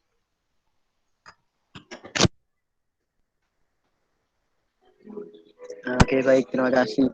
Jadi memang untuk saat ini kan memang aksi-aksi yang sekarang marak dilakukan oleh mahasiswa-mahasiswa itu melalui aksi media kreatif semacam itu. Dan mungkin dari teman-teman nanti setelah diskusi ini diharapkan bisa menjadi sosok pahlawan-pahlawan kecil yang mampu mengangkat isu-isu lingkungan supaya isu itu menjadi concern khusus dari pemerintah. Mungkin dari teman-teman jika tidak ada pertanyaan lagi, saya kira bisa disimpulkan dari materi-materi yang sudah Mas Asal, Mas Asal itu mau on mic, Mas Asal Arfil. Oh iya. Monggo Mas. Silakan Mas Asal. Kedengaran nggak Mas suara saya Mas? Oke. Kedengaran Mas, kedengaran. Sebenarnya sih tadi saya mau ngetik banyak ya, rupanya Google Meet-nya nggak bisa terlalu banyak juga tentang ini. Sebenarnya kasus Lakardowo ini rupanya bisa merembet sampai kemana-mana ya rupanya, sampai Sidoarjo, Jombang. Siap Mas. Sayangnya ini kayaknya pemerintahan kita memang ini harus ada perwakilan yang bisa dipercaya di DPR itu. Karena kalau kita ini terus-terusan pakai aktivis jalanan, kadang-kadang ini kita dijebak selalu sama pemerintah itu juga. Dibilang hoax lah, macam-macam pokoknya. Nah, seakan-akan kita ini tidak, para aktivisme ini tidak memiliki data yang kuat. Nah, bagaimana sih ngatasinya? Kedua ini Mas, mungkin harus beberapa aktivisme lingkungan itu harus bekerja sama dengan wartawan sebenarnya sih. Karena ini kan kebiasaan polisi ini kan kadang-kadang bukan melindungi masyarakat, malah memukuli masyarakatnya sendiri. Kira-kira pernah nggak sih Mas, dari aktivisme lingkungan itu menggugat tentang kasus-kasus kayak doxing, kasus-kasus cyber yang selalu menyerang aktivisme lingkungan, atau mungkin ada dukungan moral dari beberapa para aktivisme yang lain. Karena ini kalau dari aktivis lingkungan saja saya rasa nggak akan cukup dan nggak akan keangkat siapapun yang membela lingkungan dan hak orang kecil ini sangat sekali mudah diintimidasi oleh pihak manapun. Yang komodo saja itu saya lihat saya analisa loh, itu masih bisa kepelintir itu kalau mau itu. Karena mau nggak mau kita itu harus mengerti ekonomi juga, melintas disiplin ilmu, nggak bisa kayak Mas ini ya buat acara gini. Ini pasti banyak pelintirannya. Kalau nggak ada dari lintas disiplin ilmu, dipelintir lagi. Jadi harus bekerja sama, mulai dari data, mulai dari lingkungan, mulai dari wartawan, kebiasaan-kebiasaan para pemerintah kita kan tahu, kadang-kadang ada yang memanfaatkan ini dengan proyek, terus dapatkan uang, terus nggak peduli. Ada yang mungkin ada momen-momen tertentu untuk jualan politik, terus menang, terus gak digubris. Inilah yang terjadi di masyarakat kita sekarang. Nah, mungkin sekedar itu aja sih Mas, kalau itu. Jadi poinnya ada dua sih. Ini permasalahan cyber sama permasalahan bagaimana konsolidasinya. Mungkin itu. Cyberbullying kepada aktivisme lingkungan dan bagaimana menyelesaikan aparat pemerintahan yang terkadang bukan melindungi masyarakat kecil, malah menyengsarakan masyarakat kecil menurut saya. Itu sih. Terima kasih Mas.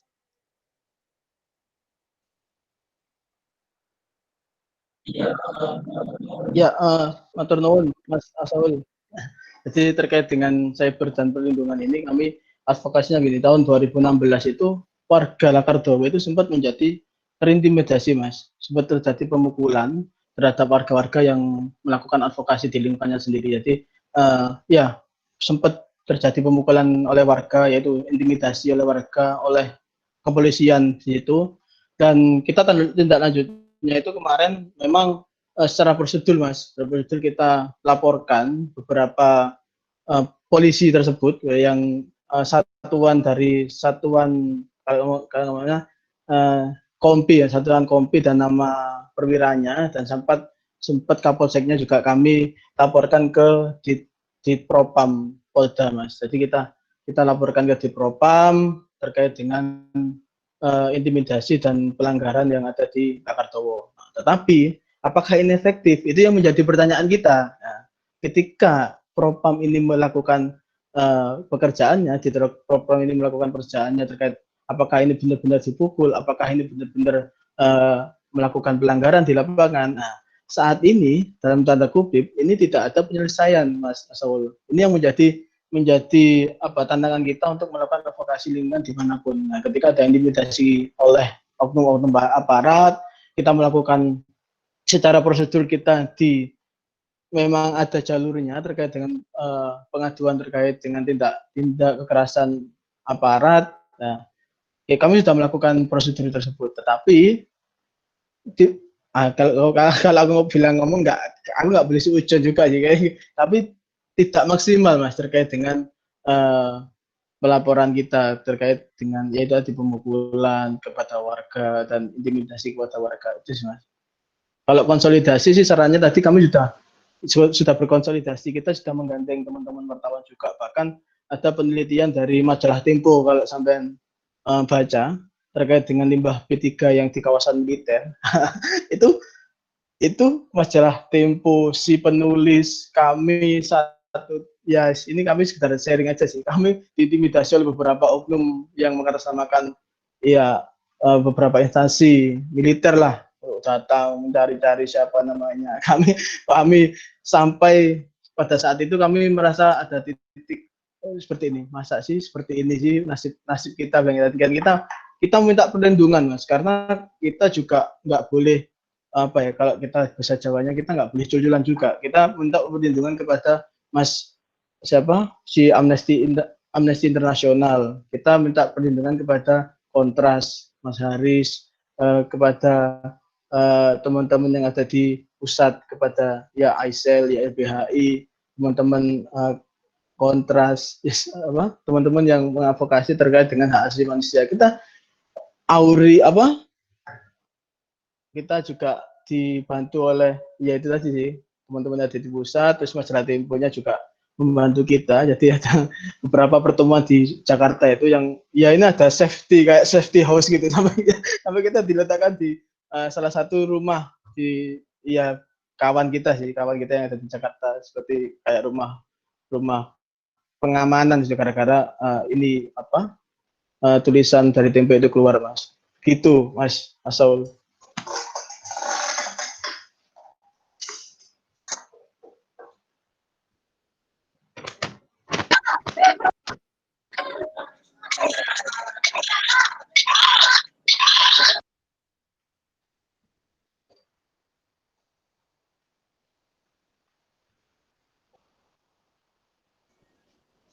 Baik, terima kasih atas jawabannya Mas Aziz. Jadi memang perjuangan itu nggak akan pernah mudah jika memang hanya stuck di situ terus.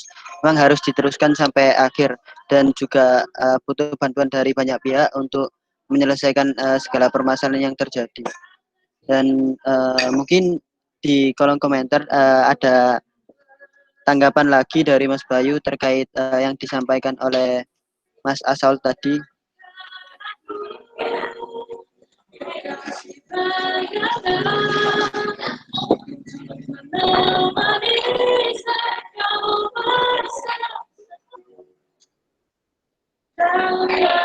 Silahkan Mas Bayu, mungkin ada tanggapan.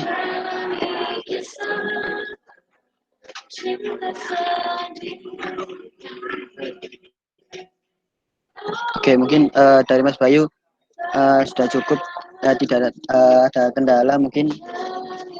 Jadi untuk yang terakhir ini terkait materi-materi yang sudah disampaikan dan juga hasil tanya jawab tadi, mungkin dari Mas Aziz bisa menyampaikan kesimpulan, dan juga dari Mbak Linda terkait kesimpulan materi hari ini dan tanya jawabnya, dan juga tambahan mungkin ada apa yang harus dilakukan oleh kaum muda untuk menjadi seorang pahlawan-pahlawan yang ingin berjasa bagi lingkungan sekitarnya. Silahkan Mas Aziz dulu, waktu dapat saya persilahkan.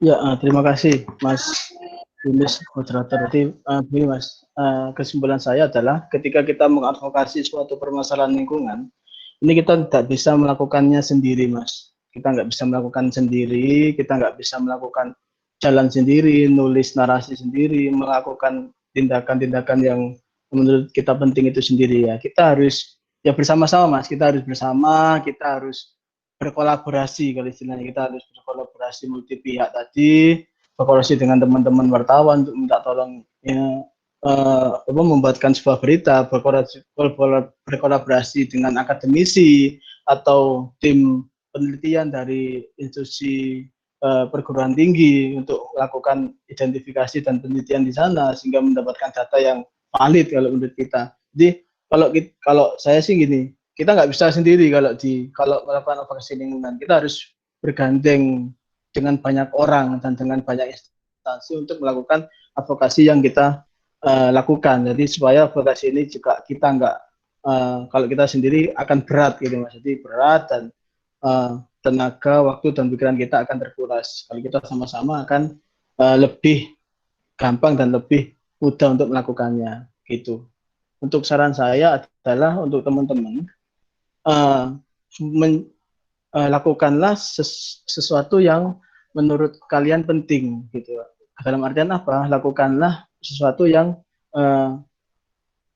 kecil terlebih dahulu, yang tidak terlalu besar. Lakukanlah sesuatu yang kecil, buatlah kelompok atau komunitas, melakukan diskusi dan lakukanlah terus-menerus dan jangan berhenti, begitu Mas. Jadi lakukanlah suatu perbuatan kecil, buat kelompok dan terus-menerus. Itu sih saran saya. Jadi ketika kita bersama melakukan kegiatan kecil dan terus-menerus, hasilnya akan besar.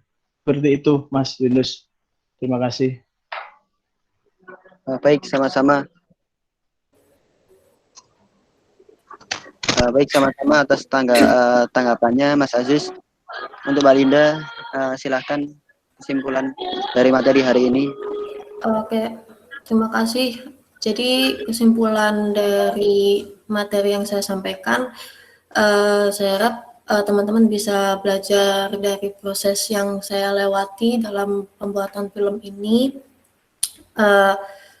Mungkin bisa termotivasi seperti itu, dan kita generasi milenial, generasi muda, kita bisa lebih aktif untuk mengkampanyekan isu lingkungan. Kita mendukung untuk menolak kebijakan-kebijakan dari pemerintah yang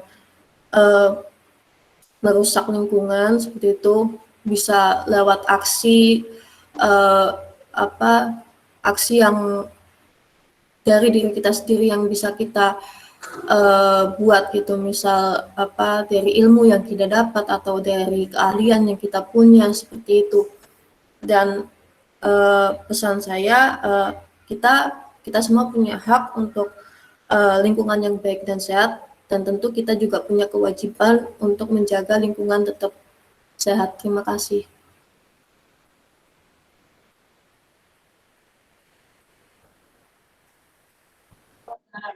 Baik, sama-sama Mbak Linda. Jadi dari hasil diskusi kita malam hari ini, memang isu lingkungan itu harus kita galakkan lagi, kita konsentrasi ke isu-isu yang memang perlu diselesaikan. Berkaitan dengan Hari Pahlawan ini, semoga teman-teman semua menjadi calon pahlawan-pahlawan yang berjasa, mulai dari hal-hal kecil yang akan besok menjadi hal-hal besar yang akan memberikan dampak yang baik untuk masyarakat. Dari hasil penyampaian diskusi ini, mohon maaf dari kami panitia, dan juga terima kasih untuk teman-teman semua yang sudah hadir pada malam hari ini. Semoga diskusi ini menjadi bermanfaat untuk kita semua. Mohon maaf jika ada salah kata. Saya moderator undur diri. Sebelumnya mungkin bisa foto bersama dulu sebelum kita akhiri ini. Teman-teman bisa dinyalakan kameranya.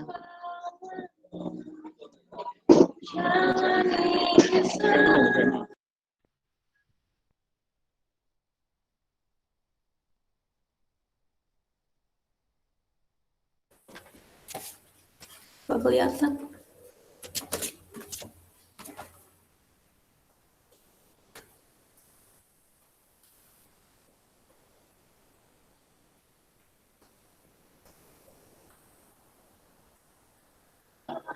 Oke. Udah on cam semua ya. Mas Ferdi mungkin bisa on cam.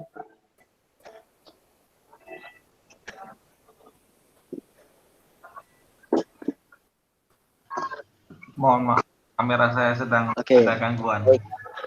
Mungkin saya screenshot ya. Yang screenshot ini Mas Ferdi.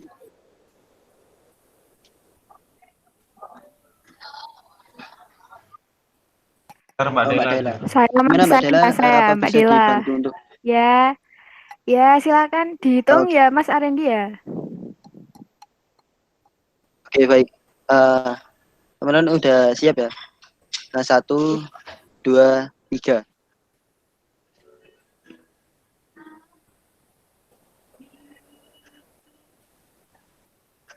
Oke.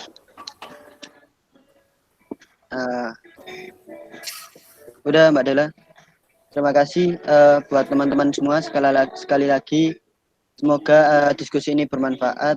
Mohon maaf jika ada salah kata dari kami panitia. Saya tutup acara diskusi ini. Wassalamualaikum warahmatullahi wabarakatuh.